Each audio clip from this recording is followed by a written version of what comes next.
नमस्कार सर। सत साहिब। सर क्या नाम है आपका? थानजी दास। थानजी दास जी, कहाँ से आए आप? थर पारकर। सर संत रामपाल जी महाराज से नाम दीक्षा कब ली? सर 7/4/2016। सर संत रामपाल जी महाराज से नाम दीक्षा लेने से पहले क्या भक्ति साधना करते थे? सर संत रामपाल जी महाराज से नाम दीक्षा लेने से पहले अन्य देवी देवताओं की भक्ति करते थे, जैसे कि मंदिर जाना, व्रत रखना और जो है धार्मिक अनुष्ठानों पर जो तीर्थ या इस प्रकार की जो गतिविधि जो होती है वो करना। सर जब आप इतनी भक्ति साधना करते थे तो फिर आपने संत रामपाल जी महाराज से नाम दीक्षा क्यों ली? सर जब हमें ज्ञान गंगा नाम की एक पुस्तक मिली, उसको हमने पढ़ा और जो है सो उसमें हमें ज्ञान हुआ कि जो भक्ति जो करते हैं उसका मतलब एक पूर्ण परमात्मा की भक्ति करना होता है। फिर उसमें हमें ज्ञान हुआ, गीता जी का ज्ञान हुआ और चारों वेदों का भी ज्ञान उसमें हमें मिला। उसमें कुछ गीता जी के श्लोक थे और कुछ चारों वेदों के श्लोक थे, उनको हमने पढ़ा। फिर उनसे हमें ज्ञान हुआ और ये पता चला कि जो है पूर्ण परमात्मा एक है और जो है अन्य जो देवी देवता है वो उस पूर्ण परमात्मा के अंश हैं, ठीक है, और एक पूर्ण परमात्मा की भक्ति करनी चाहिए। सर आपने कहा कि आपने ज्ञान गंगा पुस्तक पढ़ी तो उनको लेकर आपने संत रामपाल जी महाराज से नाम दीक्षा ली। तो सर हम ये जानना चाहेंगे कि उस ज्ञान गंगा पुस्तक में ऐसा क्या था जो आपने जो है वो पढ़ के संत रामपाल जी महाराज से नाम दीक्षा ली? सर उसमें सबसे बड़ी चौंकाने वाली बात तो ये थी कि जैसा कि श्रीमद् भगवद गीता के अध्याय 16 के श्लोक नंबर 23 में लिखा हुआ है कि अर्जुन मनमानी जो शास्त्र विधि त्याग कर जो मनमानी भक्ति करते हैं उनको ना कोई लाभ मिलता और ना कोई गति होती है उनकी। और उसमें ये भी लिखा हुआ है कि श्रीमद् भगवद गीता के अध्याय 15 के श्लोक नंबर 1, 2, 3, 4 में लिखा हुआ है कि उल्टा लटका हुआ संसार भी वृक्ष है जो, ठीक है, उसको जो भिन्न भिन्न प्रकार से बता देता है वो तत्वदर्शी संत है। और श्रीमद् भगवद गीता ज्ञानदाता कहता है कि मैं भी उसी की शरण में हूँ, उसकी खोज करो, उस परम पिता परमात्मा की खोज करो। और उसकी जो जानकारी आपको गीता श्रीमद् भगवद गीता अध्याय 4 के श्लोक नंबर 34 में तत्वदर्शी संत का जिक्र किया गया है कि उसकी शरण में जा, उसको दंडवत प्रणाम करके कपट छोड़कर सरलतापूर्वक प्रसन्न करने से वो राज़ी होंगे, वो तुझे परमात्म तत्व का ज्ञान देंगे। और जो सनातन परमात्मा है, जैसा कि श्रीमद् भगवद गीता अध्याय 18 के श्लोक नंबर 62 में लिखा गया है कि वो सनातन परमात्मा जो है जिसके लोक में जाने के बाद साधक कभी लौटकर फिर संसार में नहीं आते हैं, उसका वो ज्ञान देंगे। सर संत रामपाल जी महाराज से नाम दीक्षा लेने के बाद क्या आपको कोई लाभ भी प्राप्त हुए? सर संत रामपाल जी महाराज से नाम लेने के बाद वैसे तो बहुत सारे लाभ हुए हैं, लेकिन एक आपको लाभ बताता हूँ जो बिल्कुल हकीकत है। सर कुछ साल पहले दास को जो है ट्यूबरकुलोसिस की डायसिस हो गई थी, बीमारी हो गई थी, जो 2 माह मैंने टेबलेट खाई, ठीक है, लेकिन उसमें मुझे फ़ायदा ना हुआ, उल्टा नुकसान हो गया। मेरे मुंह के अंदर ब्लड आना शुरू हो गया और मैं बहुत सारा परेशान हो गया। अब मैंने सोचा कि शायद आखिरी टाइम आ गया है, लेकिन फिर मैंने परमात्मा ने ऐसी दया की, एक हिलोर सी उठी मेरे परमात्मा की। मैं भक्ति करता हूँ पूर्ण परमात्मा की, और मालिक की जो भक्ति करते हैं उनको जो है वो इस तरह की कोई भी समस्या नहीं आती है। फिर मैंने सोचा कि शायद मेरे से कोई गलती हो गई है। जो सतगुरु रामपाल जी महाराज जो नियम बताते हैं, नाम दीक्षा देते हैं, उससे पहले कुछ नियम होते हैं जो बिगड़े हुए समाज को सुधारने के लिए कुछ ऐसे नियम हैं ख़ास जिसको फॉलो करने होते हैं। अगर उनमें से कोई एक नियम खंड कर दिया तो उसकी जो है वो भक्ति कनेक्शन जो कट जाता है। तो शायद मैंने सोचा कि उनमें से कोई मैंने एक नियम खंड कर दिया है जिसकी वजह से जो है मेरा कनेक्शन कट गया और मुझे लाभ की जगह पे हानि हो रही है।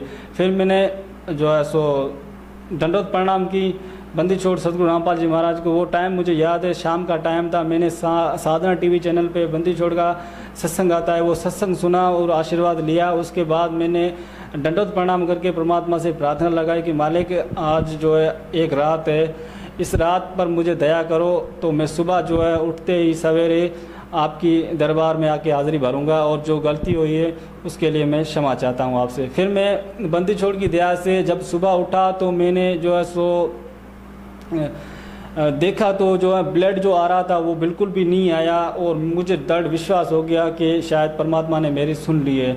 और फिर मैं जो है सो परमात्मा की शरण में गया, और उधर जाके मैंने जो है रिकनेक्शन लिया, और फिर परमात्मा ने दया की। उसके बाद जो है मैंने टेस्टें करवाई, अपनी बलगम की टेस्टें करवाई जो कि ट्यूबरकुलोसिस की होती है।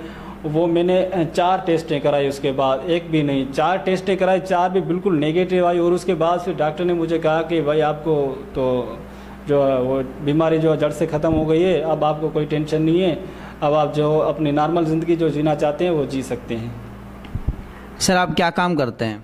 सर वैसे मैं डॉक्टरी का काम करता हूँ, प्राइवेट डॉक्टर हूँ। सर आप एक डॉक्टर हो के जो है आपने संत रामपाल जी महाराज से नाम दीक्षा ली है। सर लोगों का मानना है कि संत रामपाल जी महाराज की शरण में जो है अंधश्रद्धा से लोग जुड़ते हैं, तो आप क्या कहना चाहेंगे? देखिए सर, वैसी तो कोई बात है नहीं। जो ऐसी बात करते हैं पहले तो उनको ज्ञान नहीं है, क्योंकि वो जो भक्ति या कोई ऐसी कोई गतिविधि करते हैं तो वो लोक वेद के आधार पर चल रहे हैं। जैसा कि हमारा जो सनातन धर्म है, जो सनातन धर्म है, वो 4 वेद और गीता जी पे उनका बुनियाद है। जैसे उनका जो जड़ है वो गीता, श्रीमद् भगवत गीता और 4 वेद हैं। तो हमें शास्त्र पढ़ने चाहिए, उन शास्त्रों के मुताबिक, जो उन शास्त्रों में जो लिखा हुआ है, हम वो जो भक्ति करेंगे तो उनमें कोई लोक वेद नहीं है, कोई दंत कथा नहीं है, वो तो प्रूफ है, विद प्रूफ है। और बंदी छोड़ संत रामपाल जी महाराज जो है वो विद प्रूफ जो है ज्ञान बताते हैं, अपने सत्संगों में जो बताते हैं। और जो अपने शास्त्र है, श्रीमद् भगवत गीता है, या 4 वेद हैं, गुरु ग्रंथ साहिब है, या और जो धार्मिक पुस्तकें हैं, उनको सारों को खोल के वो बताते हैं, उनके श्लोक, उनके अध्याय वो पढ़कर भी बताते हैं, एक उंगली रख के बताते हैं कि ये जो है इनमें ये लिखा हुआ है कि भाई फिलानी गीता जी के फिलाने अध्याय में ये लिखा हुआ है, आप इस तरह भक्ति करो, और आप जो है इस तरह भक्ति करोगे तो आपको नुकसान होगा। जैसे श्रीमद् भगवत गीता जी में अर्जुन ने कहा है कि अर्जुन शास्त्र विधि को त्याग कर जो मनमानी पूजा करते हैं उनको तो ना कोई सुख मिलता है, ना उनको कोई गतिविधि मिल होती है। सर लोगों का मानना है कि संत रामपाल जी महाराज जी देवी देवता छुड़वाते हैं। सर जी, देवी देवता तो बंदी छोड़ नहीं छुड़वाते हैं, लेकिन उनकी वो जो साधना होती है ना, जो उनके नाम की जो कमाई है वो बताते हैं, जो हमारे शास्त्रों के अंदर लिखी हुई है। श्रीमद् भगवत गीता जी में लिखा हुआ है कि ओम तत्सत इति निर्देशे ब्रह्मणे तद्वेद समर्थ है। तो जो गीता ज्ञान दाता कहता है कि पूर्ण परमात्मा को पाने के लिए ये 3 मंत्र के जो है विधि है, इनके 3 मंत्रों का जाप है, जाप की विधि है। तो हम वो तो सांकेतिक है, हम लोग जो है जो इनको ही मंत्र मान के इनका जाप करते हैं, लेकिन वैसा नहीं है, क्योंकि उनको तत्वदर्शी संत नहीं मिले अभी तक। जब उनको तत्वदर्शी संत मिलेंगे तब उनको ज्ञान होगा, और उनकी कृपा से उनको ये इल्म होगा कि जो ओम तत्सत जो हम मंत्र जाप करते हैं वो मंत्र वैसे वास्तव में वो एक सांकेतिक इशारा है, जो मूल जो नाम की कमाई जो हम बोलते हैं ना, नाम राम नाम की कमाई, उनका वो इशारा है, वो मूल मंत्र जो तत्वदर्शी संत जो है वो बताते हैं। और फिर उनका जो जाप करने से, जैसे कि नाम है, एक तो श्वास का नाम है, या हर जो नाम अलग अलग से दिया जाता है, जिसकी जैसी विधि है, जो जिस तरीके से जाप करना होता है उसका अलग अलग से शास्त्रों के मुताबिक वो बताया जाता है। फिर वो उस तरीके से जाप करने से ही उस राम नाम की कमाई होती है, उससे ही श्रद्धालु जो भगत होता है उसको जो है लाभ भी मिलते हैं और उसको मोक्ष भी मिलता है आखिर में। सर आज के दौर में पूर्ण संत की पहचान कैसे की जा सकती है? बहुत ही सिंपल सी बात है। अगर जो हम एक ही पुस्तक उठा लें श्रीमद् भगवत गीता, तो उसमें हमें ये जो कॉन्सेप्ट है क्लियर हो जाएगा हमारा बिल्कुल पूरी तरह से। जो पूर्ण संत है उसकी जो जानकारी, जो उसकी जो लक्षण है वो बताए गए हैं श्रीमद् भगवत गीता अध्याय 15 के श्लोक नंबर 1, 2, 3, 4 में। उसमें ये विस्तार से कहा गया है कि इस तरीके से जो ज्ञान देता है वो कंप्लीट गुरु है, और मैं भी उस परमात्मा की जो है वो जो ज्ञान बताता है, और मैं भी आदि पुरुष परमात्मा की शरण में हूँ, जिसका जो जिक्र है वो गीता अध्याय 15 के श्लोक नंबर 16 और 17 में भी बताया गया है। अर्जुन को बताया था भगवान श्री कृष्ण ने कि अर्जुन, गीता अध्याय 15 के श्लोक नंबर 16 में बताया गया कि क्षर और अक्षर पुरुष ये दोनों नाशवान है, इनकी जन्म मृत्यु होती है, इनके लोक में जो भी प्राणी रहते हैं उनकी भी जन्म मृत्यु होती है, लेकिन श्रीमद् भगवद गीता अध्याय 15 के श्लोक नंबर 17 में जो परम अक्षर पुरुष बताया गया है वो इन दोनों शर और अक्षर दोनों में से अलग है। जो परम अक्षर पुरुष कहा गया है जो तीनों लोकों में प्रवेश करके, मतलब कि सारे जो लोकों में प्रवेश करके सबका धारण पोषण करता है। सर हमने सुना है कि जो भी संत रामपाल जी महाराज जी से नाम दीक्षा लेते हैं तो उनका जो है हर प्रकार से नशा छूट जाता है। तो सर हम ये आपसे ये जानना चाहेंगे कि संत रामपाल जी महाराज कौन सी ऐसी जड़ी बूटी देते हैं जिसको खाने से जो है हर प्रकार का जो है नशा छूट जाता है। सर जी वो जड़ी ये कि ज्ञान रूपी जो तत्व ज्ञान रूपी जो जड़ी है वो देते हैं, जिससे ज्ञान होता है, जिससे इल्म होता है। कि जैसा कि एक डॉक्टर होता है, वो उसके पास कोई पेशेंट जाता है तो उनको वो डॉक्टर गाइडलाइन सबसे पहले ये देता है कि भाई तू ये फिलाना परहेज करेगा तब ये तेरे को दवाई लगेगी और तेरी जान बचेगी, वरना तेरा जो इलाज है जो तेरे खर्च कर रहा है वो सारा तेरा व्यर्थ जाएगा, ज़ाया जाएगा और उल्टा तेरे को फ़ायदे की जगह पे नुकसान होगा। तो इसी प्रकार संत रामपाल जी महाराज जो है सबसे पहले ज्ञान देते हैं, ज्ञान समझाते हैं। हमारे शास्त्रों के अंदर जो ज्ञान लिखा हुआ है, जो तत्व ज्ञान है, ठीक है, वो बताते हैं। और उससे ये जो ज्ञान होता है कि हम अगर नशा करेंगे तो जो है सो नुकसान होगा। भक्ति मार्ग में नशा किसी भी प्रकार का हो, किसी भी किस्म का हो, चाहे सिगरेट का हो, चाहे नशेली जो छालियाँ वगैरह हो, या सिगरेट हो, या गुटखा हो, मेनपुड़ी वगैरह, कोई भी चरस हो, या शराब हो, या भांग तंबाकू चौतरा सब एटसेट्रा कोई भी हो XYZ, मतलब ये सारे जहर के बराबर हैं भक्ति मार्ग में।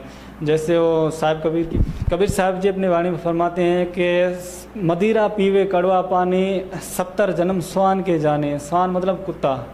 जो मदिरा शराब वगैरह पीते हैं, कबीर साहब जी अपनी वाणी अनमोल वाणी में कहते हैं कि जो एक बार शराब पीता है या कोई नशा वगैरह करता है तो उसको अगले जन्म में 70 जन्म कुत्ते के मिलते हैं। सर क्या आप भी नशा करते थे?